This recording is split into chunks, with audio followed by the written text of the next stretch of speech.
આજે અષાઢી બીજ છે, કચ્છી નવું વરસ છે, પણ આપણે આ શું કામ મનાવીએ છીએ એ વાતનો જ્યારે પ્રશ્ન થયો અને ઇતિહાસના થોડા પાના ખંખેર્યા તો એમાંથી થોડી રસપ્રદ વાતો જાણવા મળી જે આપની સાથે શેર કરવી છે. તો પહેલી વાત તો એ જાણવા મળી કે કચ્છનું હંમેશાથી વાહણ વેપારનો એક ઇતિહાસ રહ્યો છે ને એના કારણે જ કચ્છની જાઓ જલાલી અને સમૃદ્ધિ રહી છે. પરંતુ ચોમાસાની સિઝનમાં એ વાહણ વ્યવહાર શક્ય નહોતું એટલે થોડી નિરાંતની પળો મળતી ત્યારે જે ધંધાના જે હિસાબના જે ચોપડાઓ છે એ લખી શકાતા. તો જેવી રીતે દિવાળીના ચોપડા પૂજન થાય અને પછી નવા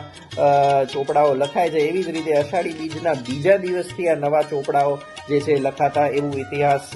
આર્કાઇવ્સમાં આવા દસ્તાવેજો મળે છે. બીજી એક વાત એવી છે કે જે અહીંનો જે રાજવંશ છે જે બેઝિકલી જાડેજા વંશ છે એ ચંદ્રવંશી છે એટલે કે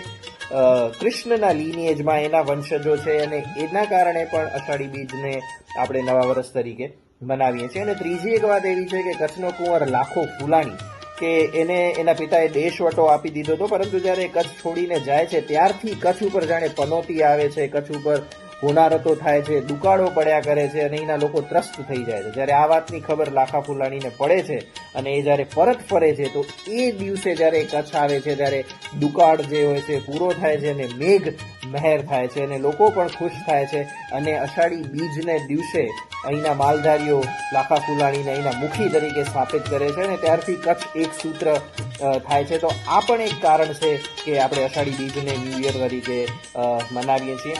કારણ કોઈ પણ હોઈ શકે, વાત કોઈ પણ હોઈ શકે, પણ એક વસ્તુ જે બહુ ઇમ્પોર્ટન્ટ છે કે કચ્છનું હંમેશાથી પાણી અને વરસાદ સાથેનું એક કનેક્શન રહ્યું છે એ ખૂબ ઇમ્પોર્ટન્ટ છે અને કચ્છના લોકોના હૃદય છે એ પણ હંમેશા લાગણીઓથી છલકાતા રહ્યા હોય છે. તો આવા તમામ કચ્છીઓ જે કચ્છમાં વસે છે કે દુનિયામાં ગમે ત્યાં વસે છે એવા તમામ કચ્છીઓને આજના દિવસે કચ્છી નવા વર્ષની શુભકામનાઓ.